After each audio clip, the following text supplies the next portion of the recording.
So what is the goal and the context of the project? Keep it short and clear. Just keep it to one line. And here's some examples of what that looks like. It's a product launch video that will debut at CES in January. Here's another example. Create a marketing brochure that will help real estate brokers communicate to potential clients. So in both of these examples, I'm just trying to give you a sense of what is the goal and the context, right? The broadest 30,000-foot view of the project. Next, we're going to get into the target audience and users. Who is going to see this? Essentially, what is the demographic? What are their challenges and why do they care? So here's some examples of what that might look like. 18 to 30-year-old gamers who are on the fence about upgrading their console. Here's another example. A real estate broker who is having a hard time telling the story of a new development. So this just comes off from the goal. Now we're getting deeper. Who is this for and why is it important to them? Next, this is parameters and considerations. Essentially, this is the sandbox for your team to play in.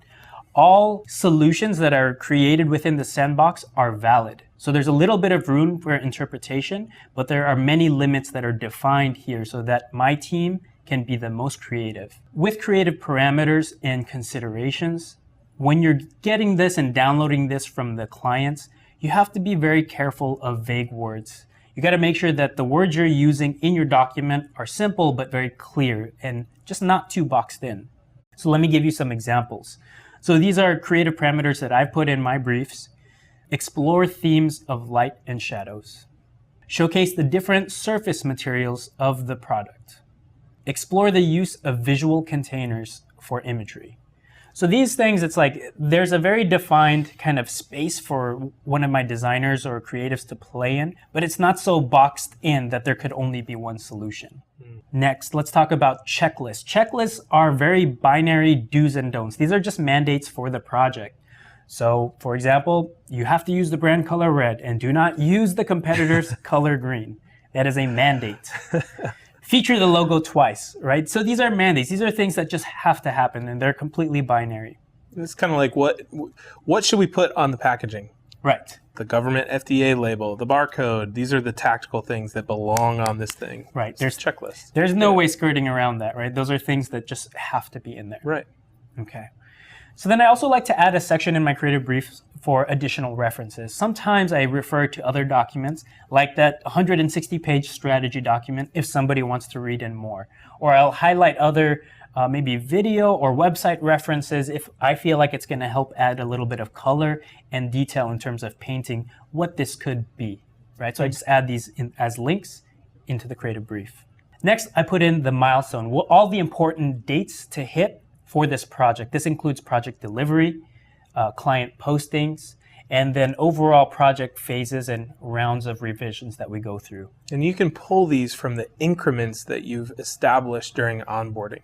That's correct. So once you have that defined, you just convey that to your team so they're very aware, you're very transparent about how this project is going to run and what's important in terms of dates to hit. Next, I put all the delivery specs, anything and everything that's technical about the deliverable, right? Because it has to be a very specific way in order for the client to use it on the other end. So here are some examples of some delivery specs. So for a video, I would say something like, it's a 60-second MOV file that's ProRes codec, 1920 by 1080 resolution at 24 frames per second at sRGB color. I know some of you are just like, what does that mean? If you've never dealt with video before, these are pretty standard practice in terms of deliverables. But maybe you're in the print space, right? And you make brochures. So brochure delivery specs would read something like this. 8-page PDF that's 8.5 by 11 with a 1/8 inch bleed. And it's in CMYK color. Hopefully. Hopefully, if you're doing your job right. This is really important, though, especially for things like mock-ups. I had a designer pull a mock-up together for me once, and I get the source file, and it's 600 pixels wide. It just wasn't big enough for me to use on the website as a full-screen image. So I failed as a project manager at that point because I didn't give him the delivery specs. Right. Yeah, so these are really important to outline And so that you have, sorry, I have to rewind a little bit just because that's such a great story. I remember I had the same issue before too, where I was working with a young designer and she had built this whole mock-up of a space for me. Mm-hmm. And we were using that mock-up, the imagery on there, for an actual print, for like 20-foot by 10-foot print. The thing is, it was screen resolution and it was this big. Oh, no. So the night that we had to deliver it, we had to get very creative on recreating that thing. It was a pain in the butt. So even though this sounds very mundane, very technical and straightforward, you have to outline these specs ahead of time so you're not recreating work later. Okay? Whew. Lastly, what I do in my creative briefs is I add individual task assignments. So the thing is, like, you typically will get these types of briefs from clients if they're creative savvy, and they'll tell you all these things to do. But when you hand that to your team doesn't necessarily know what to do with it or what their specific role is. So what I like to do is I like to custom tailor for my team members what their specific role is, my expectation of them, what the deliverables I'm expecting from them, and by when. So this clearly defines their responsibilities and their role on any given project.